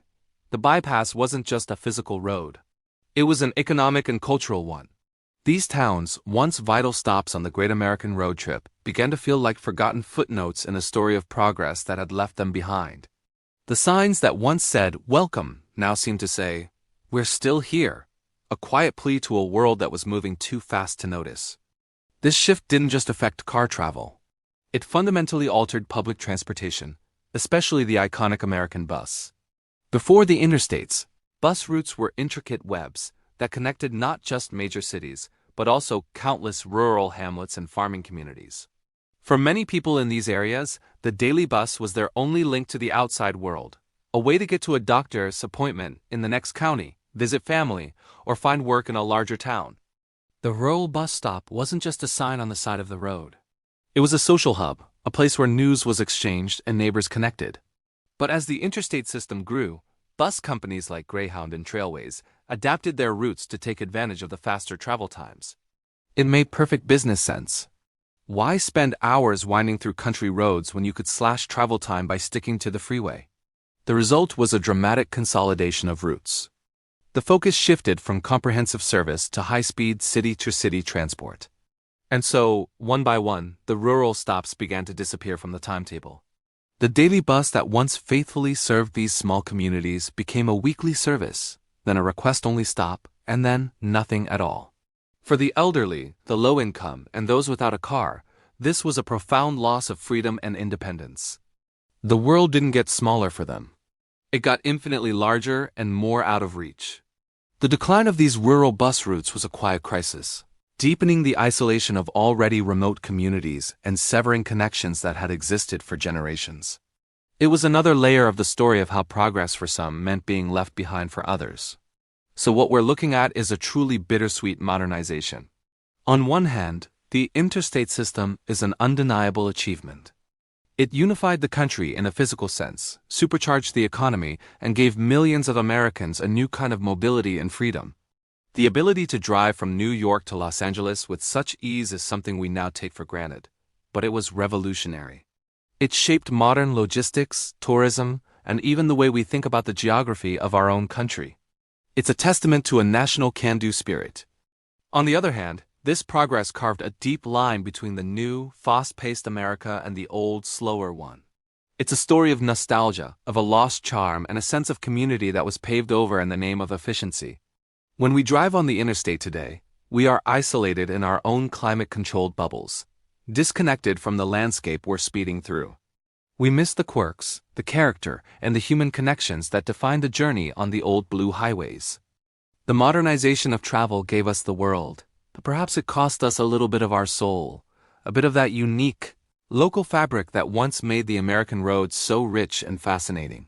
It's a reminder that progress is never simple. It's always a trade-off, a balance between what is gained and what is lost along the way. As we conclude this chapter, we're left with this complex legacy. The smooth, wide lanes of the interstate tell a story of ambition and success. But in the quiet, empty storefronts of bypassed towns and the ghost of a bus stop on a lonely country road, there's another story, one of nostalgia, loss, and the enduring question of what it truly means to be connected. Thank you so much for joining me on this journey down the changing roads of America. It's a story that continues to shape our country today. If you found this interesting, please hit that like button, and be sure to subscribe and turn on notifications so you don't miss our next chapter. We'd love to hear your own road trip stories or memories in the comments below. Until next time, travel safely. Have you ever noticed how often buses show up in songs? Not just any bus, but specifically the big silver Greyhound. It's more than just a way to get from point A to point B. It's a powerful symbol woven deep into the fabric of American music. Today, we're hopping on board to explore how the Greyhound Bus became a muse for countless songwriters, from the earliest blues pioneers to modern rock stars. Let's start way back. Picture the dusty roads of the American South. For early blues and folk artists, the Greyhound wasn't just transportation. It was an escape route, a rolling symbol of hope and hardship. When Robert Johnson sang about having the hellhound on my trail, you can almost hear the rumble of a distant bus engine, offering a way out. The bus represented a chance to leave behind a life of struggle for the promise of something better in a northern city. It was the physical embodiment of the Great Migration, carrying dreams, heartaches, and the very soul of the blues from the Mississippi Delta to Chicago and beyond. The sound of a bus pulling away became the sound of a new beginning or a heartbreaking goodbye. As we move into the folk revival of the 1950s and 60s, the Greyhound's role evolved. For artists like Bob Dylan and Joan Baez, the bus wasn't just about escaping poverty. It was about seeking truth and experience. It was the quintessential vehicle for the wandering troubadour. Think about Simon and Garfunkel's iconic song, America. That line, "Kathy, I'm lost," I said, though I knew she was sleeping, captures the feeling perfectly. They're on a Greyhound, watching the landscape roll by, searching for the real America, for their place in it. The bus becomes a rolling microcosm of the nation itself, filled with a diverse cast of characters, each with their own story. It's a place for introspection, for conversations with strangers, for seeing the country not from 30,000 feet but from ground level, one small town at a time. The journey itself becomes the destination. Then came the age of rock and roll, and the Greyhound's image got a bit grittier, a bit more rebellious. It was the ride of choice for struggling musicians on their first tours, crammed together with their gear, fueled by cheap coffee and pure ambition. Creedence Clearwater Revival, Slowdy, paints a vivid picture of this life. Rode in on the Greyhound, I'll be walking out if I go. It's a song about being stuck, about the dream turning sour. The bus here isn't a symbol of escape, but of being trapped in the endless cycle of the road. It represents the dues you have to pay, the unglamorous reality behind the rock and roll fantasy. It's the raw, unfiltered experience of chasing a dream, with all the disappointments and tiny victories that come with it. Why does the Greyhound resonate so deeply in our music? I think it is because it embodies a fundamental part of the American experience, the idea of being in motion. Life on a Greyhound is life in transit. You're not quite where you started, and you're not yet where you're going. You're in between. This in-between space is where so much of life happens. It's where we reflect on the past and dream about the future. It's a space for leaving, returning, and everything that happens along the way. When a songwriter puts their character on a Greyhound, they're instantly tapping into this universal feeling of transition. Think about the emotions tied to that iconic running dog logo. For some, it's the excitement of starting a new chapter, heading off to college, moving to a new city, or visiting a loved one. The bus is a vessel of anticipation. For others, it's the pain of departure. It's the bus pulling away from the station, leaving someone waving on the curb. It's the slow, lonely ride home after a breakup or a family tragedy. In songs, the Greyhound becomes a stage for these powerful human dramas. It's a place of quiet contemplation, tearful goodbyes, and hopeful hellos. It holds the stories of runaways, soldiers on leave, and dreamers of every kind. Even in today's music, the Greyhound's legacy continues. While we have more ways to travel than ever before, the bus remains a potent symbol of authenticity. It represents a journey that's grounded and real. In a world of digital detachment, the idea of a long, slow bus ride, of actually watching the country change outside your window, feels more meaningful than ever. It's a throwback to a simpler, more connected way of seeing the world. Artists like Billy Strings or the Lumineers continue this tradition, using the imagery of the road and the bus to tell stories that feel timeless and true. So, what is it about the Greyhound that makes it so lyrical? It's the rhythm of the wheels on the pavement, like a steady bass line. It's the ever-changing scenery outside the window, like a movie reel of American life. And most importantly, it's the shared human experience inside. On a Greyhound, everyone is a traveler, stripped of their usual context, reduced to a passenger on a shared journey. This democratic communal aspect makes it a perfect setting for storytelling. It's just a place where a lonely heart from a small town can sit next to a hopeful artist heading for the big city, their stories mingling in the hum of the engine. From the mournful blues of the Delta to the searching folk of Greenwich Village, and the raw energy of rock and roll, the Greyhound Bus has been a silent, steadfast character in the story of American music. It's more than just a mode of transport. It's a vessel for our hopes, our cheers, our dreams, and our endless search for home. It is, in many ways, the rhythm section of the American road trip, carrying the beat of our collective journey forward. Next time you hear a song about hitting the road or leaving town, listen closely. You might just hear the distant rumble of a Greyhound bus, carrying another story down the highway, another verse in the great American songbook. Thank you so much for joining me on this musical journey today. If you enjoyed this trip through music history, please give this video a thumbs up and consider subscribing to the channel for more stories like this. I'd love to hear your favorite songs that mention buses or road trips, so drop them in the comments below. Until next time, keep listening. Welcome back to our journey through the history of Greyhound. We've seen it grow from a single car into a continental giant, a true icon of the American road. But as the 20th century closed and the 21st began, a new invisible highway started to take shape: the Internet. This was a challenge unlike any Greyhound had faced before. How does a company built on steel, rubber, and asphalt navigate the world of clicks, data, and code? This is Chapter 16. Greyhound enters the digital age. For nearly a century, buying a Greyhound ticket was a physical act. You went to a station, stood in line, and talked to a ticket agent. It was a ritual, a tangible start to an adventure. But the late 90s and early 2000s brought a seismic shift in consumer behavior. People were booking flights online, buying books online, doing everything online. The expectation for instant, at-your-fingertips convenience was growing exponentially. Greyhound knew it had to adapt, or risk being left in the dust. The first major step was launching a website with online booking capabilities. This sounds simple now, but for a company with a sprawling network of routes, thousands of departure times, and a complex fare structure, it was a monumental undertaking. It wasn't just about building a website. It was about re-engineering the very core of their ticketing and reservation system. Early versions were, let's say, a work in progress. Users encountered glitches, confusing interfaces, and the occasional digital dead end. But Greyhound persisted, refining and improving the system year after year. They had to. The days of people planning a cross-country trip by calling an 800 number and waiting for a ticket in the mail were rapidly disappearing. The digital window had opened and customers expected to see right through it. Then came the smartphone, and with it, the app. This was another quantum leap. The game was no longer just about booking from a desktop computer at home.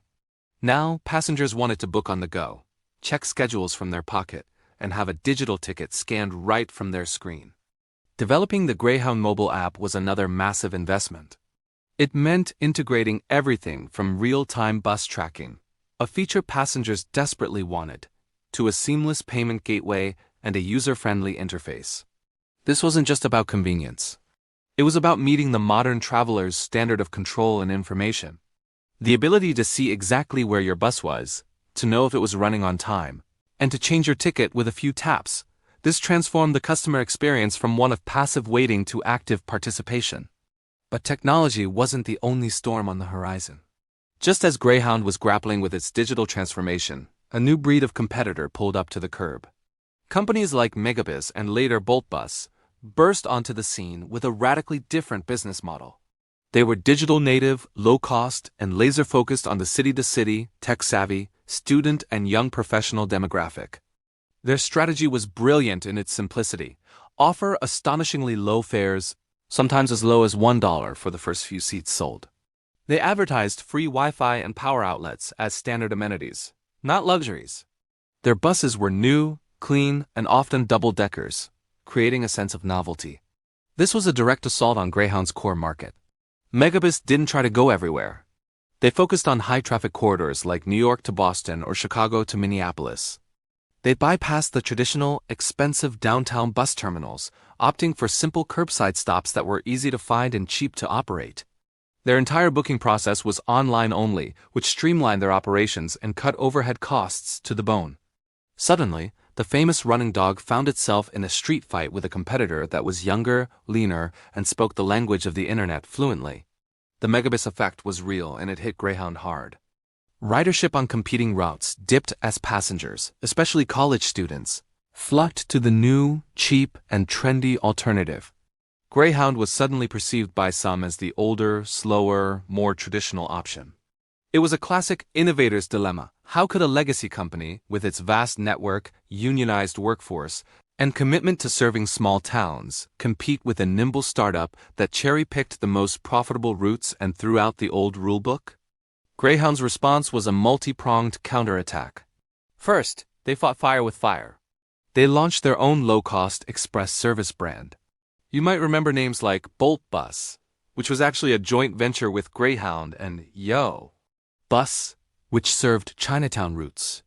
These sub-brands adopted the competitors' playbook: newer buses, online-focused booking, curbside pickups, and amenities like Wi-Fi and power outlets. It was a clear signal that Greyhound wasn't going to cede the modern city-to-city market without a fight. They used their immense operational experience to compete directly on price and service in these key corridors. Second, they began a massive fleet modernization program. Out went the old tired buses, and then came new models from manufacturers like Prevost and MCI. These new buses weren't just about a smoother ride. They were designed for the digital age passenger. They came equipped with the power outlets and Wi-Fi that were now considered essential. The interiors were redesigned to be cleaner, brighter, and more comfortable. The iconic blue and gray livery was updated to look sleeker and more modern. Greyhound was shedding its old skin and showing the world it could be just as contemporary as the new kids on the block. But perhaps the most crucial part of Greyhound's survival strategy was embracing what made it unique in the first place: its identity. While competitors focused on a handful of major cities, Greyhound doubled down on its unparalleled network. Their tagline, "The only way to go," took on a new meaning. If you wanted to get from a major city to a small town, or from one small town to another, Greyhound was often, quite literally, the only way to go. This vast, intricate web of routes was something the low-cost carriers couldn't and wouldn't replicate. It was Greyhound's superpower. The company leaned into its legacy but framed it in a modern context. Their marketing started to tell a story not just of transportation but of connection. Connecting families, connecting communities, connecting every corner of the country. They were the bus line that was there for everyone, not just for students hopping between big cities. They understood that their brand represented something deeper in the American psyche: resilience, adventure, and the promise that no matter where you were, you could get to where you needed to be. In this fast-changing world, Greyhound learned to walk a tightrope. On one side, it had to innovate, to become a tech-savvy company with mobile apps, dynamic pricing, and modern amenities. On the other side, it had to preserve the soul of the brand, the reliability, the reach, and the legacy that the running dog symbolized. They couldn't out-megabus on every single route, but they could offer a more comprehensive, reliable, and ultimately, more American travel experience. They kept their iconic stations, which offered shelter, food, and assistance in a way a curbside stop never could. They kept the routes that served rural America, understanding that public transportation is a vital service, not just a business. The digital age presented Greyhound with one of its greatest challenges, forcing it to reinvent itself from the inside out. It was a difficult, and at times painful process. But by adapting to new technologies, directly confronting its competition, and most importantly, staying true to its core identity as America's bus line, Greyhound navigated the turbulent waters of the 21st century. It proved that even a 100-year-old dog could learn new tricks and keep on running.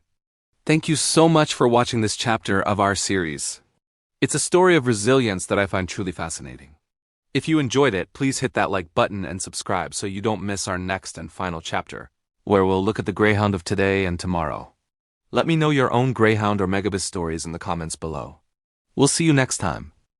Have you ever watched a long-distance bus pull into a station late at night? The hiss of the air brakes, the doors swinging open, and the tired but hopeful faces peering out into the crowd. For many of us, a bus trip might just be a cheap way to get from one city to another. But for millions of people, especially in immigrant and working-class communities, that bus is so much more. It's a lifeline. Today, we're going to explore the profound connection between the humble bus and the very fabric of American life, a story of hope, resilience, and reunion. This isn't just about transportation. It's about connection. For those who can't afford a plane ticket or don't have a car, the bus network crisscrossing this country is the only bridge to family, to jobs, and to a new beginning. Think about it. While planes soar at 30,000 feet, buses travel on the ground, through the heart of the country, connecting not just major hubs, but the small towns and rural communities that are often overlooked. This accessibility is what makes the bus a democratic form of travel. It doesn't ask for much, just a ticket and the patience to watch the miles roll by. For generations, brands like Greyhound have become more than just a company. They're a symbol. The running dog logo is recognized everywhere as a sign of movement, of possibility. It represents the freedom to pick up and start over, to travel hundreds, even thousands of miles for a job opportunity, or to make that all-important journey home for the holidays. For many new arrivals to this country, their first real journey across America wasn't in a car or a plane, but on a bus, watching the vast, diverse landscape unfold through a large window. Let's talk about the human stories because that's where the real meaning lies. I've heard countless tales from people whose lives were shaped by these journeys. There's the story of Maria, who came to the U.S. from Mexico and worked 2 jobs in Chicago to save up. Her dream wasn't to buy a fancy car. It was to save enough money for bus tickets so her children, who were living with their grandmother in Texas, could finally join her. She described the feeling of waiting at the Chicago bus station, her heart pounding with every bus that pulled in, until she finally saw their small faces pressed against the glass. That reunion, made possible by an affordable bus ticket, wasn't just a trip. It was the start of their new life together as a family. Then there's the story of Samuel, a construction worker who follows Project Ally. He lives in a small town in Georgia, but his work can take him anywhere from Florida to Ohio. Flying is out of the question, and driving that far alone is expensive and exhausting. The bus is his mobile office and his ride home. It allows him to provide for his family back home, sending money and returning every few months. For him, the bus isn't just a vehicle. It's the engine of his livelihood. He told me he knows the routes by heart, knows the best rest stops for a decent cup of coffee, and has met people from all walks of life, each with their own story of why they're on the road. These aren't isolated incidents. They are part of a larger, ongoing narrative. Immigrant communities, in particular, have built entire networks of support around bus travel. When someone new arrives in a city, it is not uncommon for relatives or friends to send them a bus ticket to help them relocate. It's a tangible act of support, a message that says, "We're here for you. Come join us." The bus becomes the first chapter in their American story, a slow, scenic, and sometimes grueling introduction to their new home. It is a journey that gives them time to reflect on what they've left behind and dream about what lies ahead. And this connection isn't a new phenomenon. If you look back at American history, especially during periods of Great Migration, the bus has always played a critical role. During the Great Migration, African Americans from the rural South traveled north on buses, seeking opportunity and escaping oppression. The bus was their chariot to a new life in cities like Chicago, Detroit, and New York. It was on these same buses that the Freedom Riders later challenged segregation, turning these vehicles into a stage for the civil rights movement. The bus is woven into the history of American progress and the fight for equality. Today, that legacy continues. For many low-income workers, the bus is the only way to manage a long-distance commute. Think of farm workers who travel to follow the harvest, or domestic workers who travel to cities for better-paying jobs. Their work is essential, powering our economy in ways we often don't see, and the bus is what makes their work possible. It provides a level of accessibility that other forms of transport simply can't match. You can't just hop on a plane in a small agricultural town, but you can almost always find a bus stop. Let's consider what this accessibility truly means.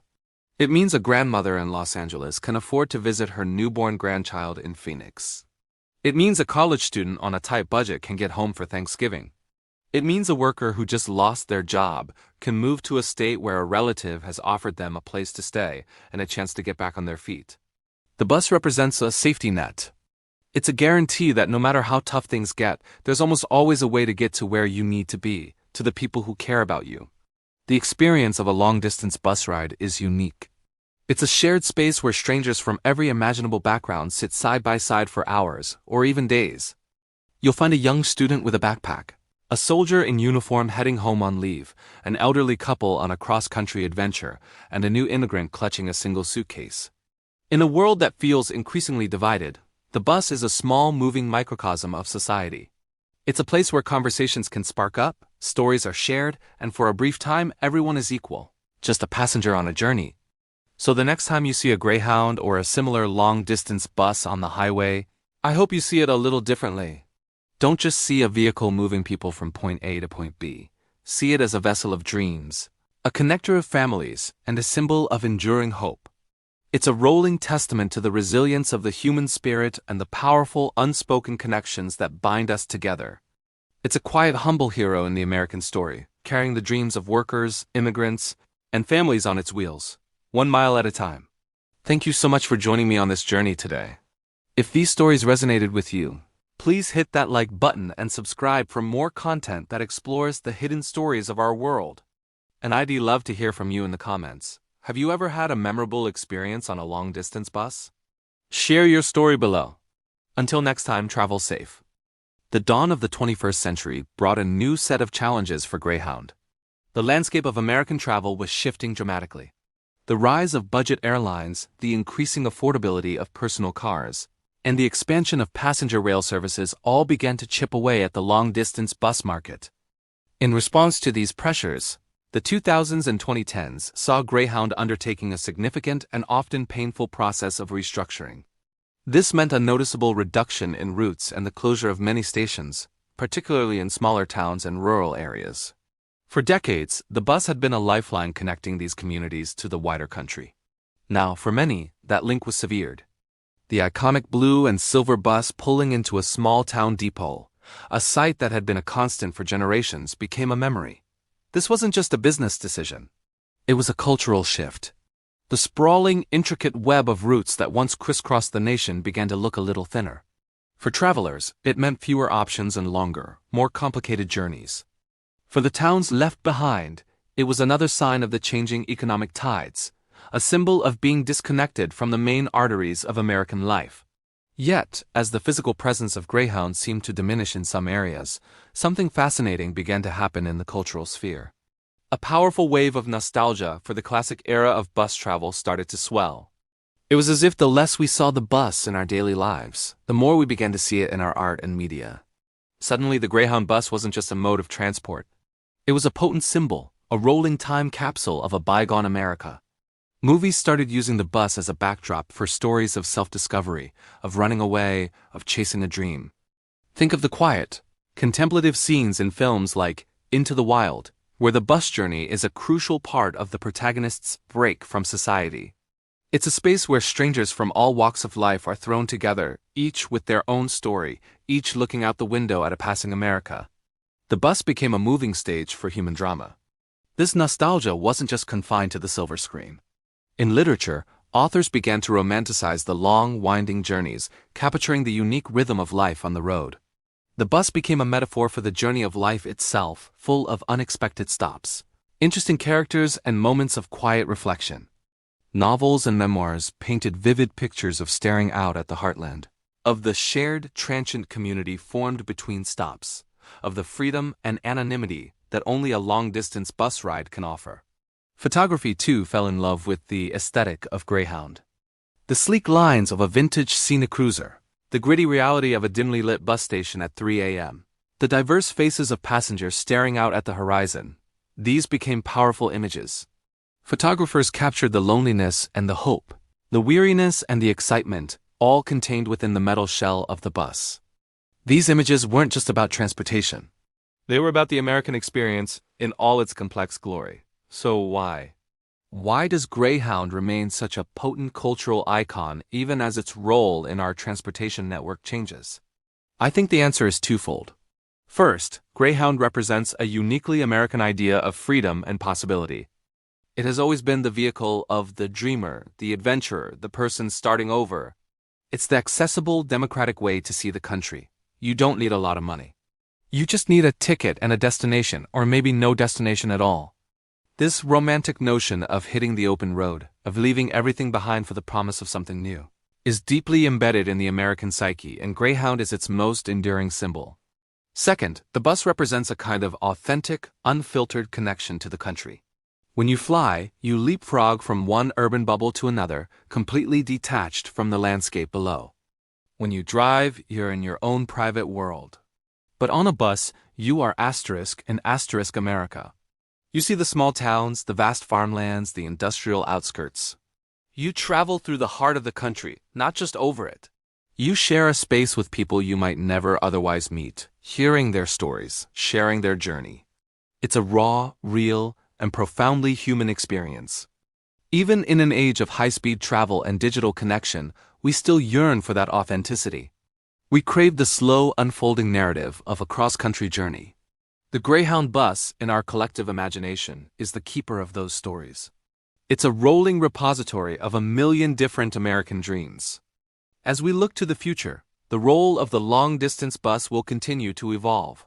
But its place in our cultural history is secure. The running dog will forever be a symbol of the open road, of the endless journey, and of the diverse, sprawling, and ever-changing story of America itself. It's more than just a bus line. It's a piece of the American soul. Thank you so much for joining me on this incredible journey through the history of Greyhound. It's been a fascinating ride, and I hope you've enjoyed it as much as I have. If you did, please give this video a like, and be sure to subscribe and hit that notification bell so you don't miss our next historical deep dive. We'll see you next time. Have you ever found yourself on a road that seems to stretch on forever, with nothing but the hum of the engine and the vast, star-dusted sky for company? There's a special kind of magic to the world after dark, a quiet that settles over everything. And nowhere is this more true than on a bus that travels through the night. This is the story of the bus that never sleeps, a rolling sanctuary on the arteries of the nation, connecting cities and souls under the silent watch of the moon. The journey begins as dusk settles in. The terminal, once a chaotic symphony of greetings and goodbyes, begins to quiet down. The last of the daytime commuters have gone, replaced by a different kind of traveler. The long hauler, the dreamer, the one heading home after a long time away. We are a collection of strangers, each with a story packed away with our luggage, stepping onto this vessel that will carry us through the darkness. The bus driver, a seasoned navigator of the nocturnal world, gives a nod, the doors hiss shut, and we pull away from the city lights, venturing into the great, dark unknown. As the cityscape recedes, replaced by the silhouettes of trees and the occasional lonely farmhouse, a unique transformation happens inside the bus. The initial buzz of conversation fades. Phones are put away. The bright interior lights are dimmed to a soft blue glow, just enough to see but not enough to disturb. This is when the real journey begins. It's no longer about the destination, but about the space in between. The world outside becomes a moving tapestry of shadows and fleeting lights.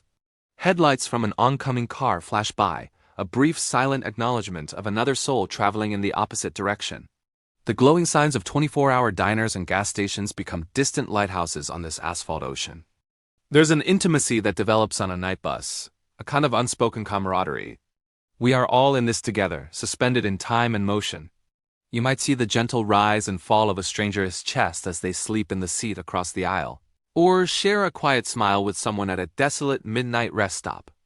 These are fleeting connections, yet they feel profound. We are a temporary community, a tribe of night riders sharing a single rhythmic heartbeat, the steady, deep thrum of the engine. This engine is the soul of the bus, a constant, reassuring presence that rocks us gently, like a lullaby for the road-weary. It's the rhythm of the journey itself, a percussive beat that measures out the miles. Looking out the window is like watching a silent film. The moon, your constant companion, casts a silver sheen on sleeping towns and empty fields.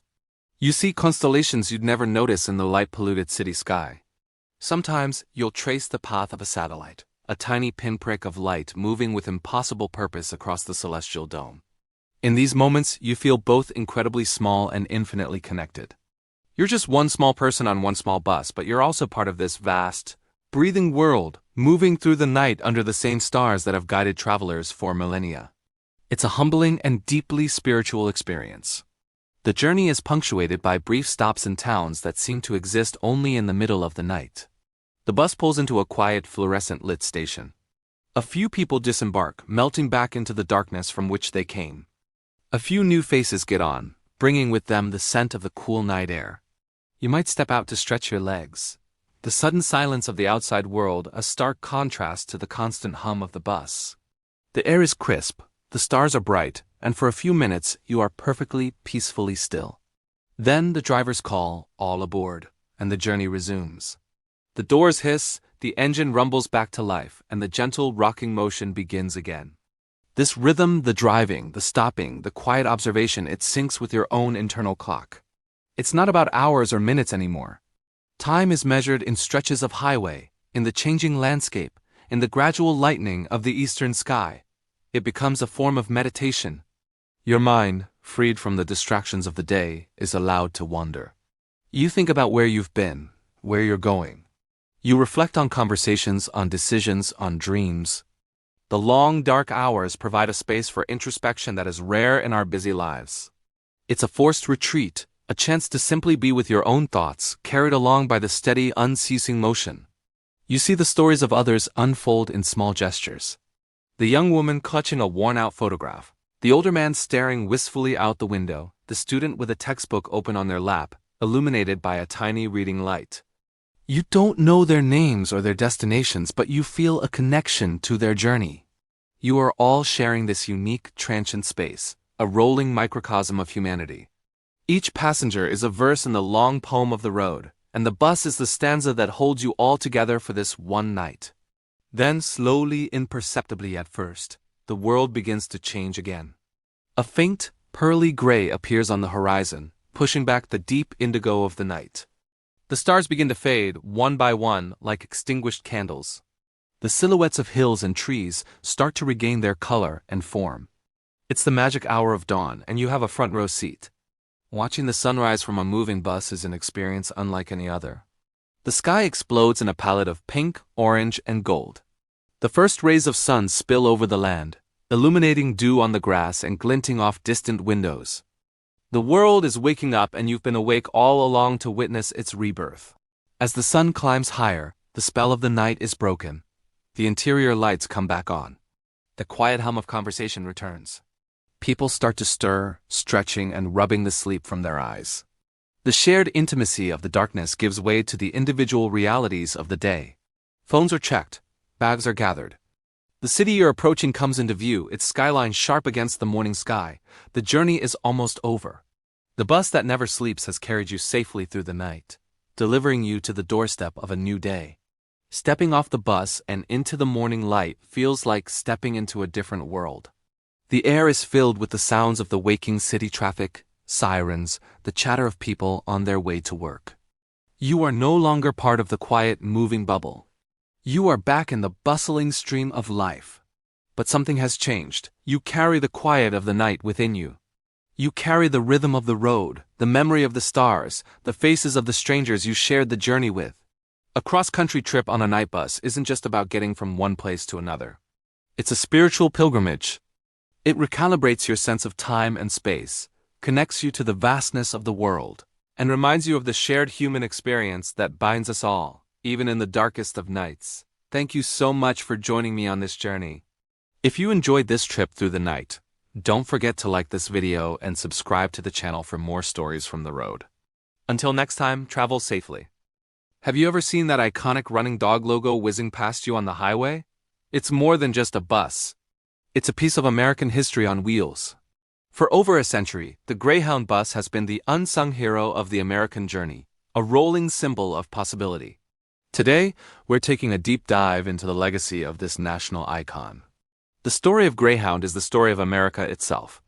It began in 1914, not with a fleet of gleaming coaches, but with a single Hupmobile, a 7-seat car making a 4-mile run between two small towns in Minnesota.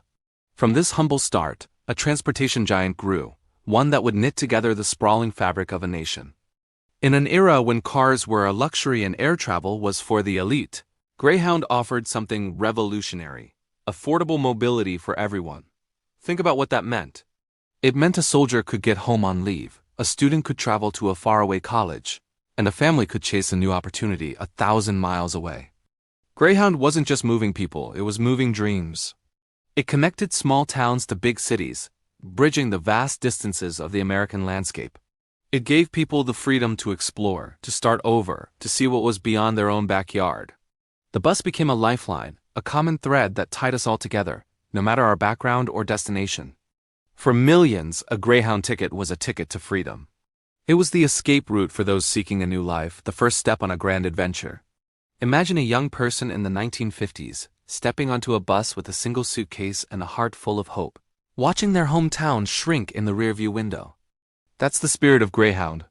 It's the feeling of the open road calling, the promise of something new just over the horizon.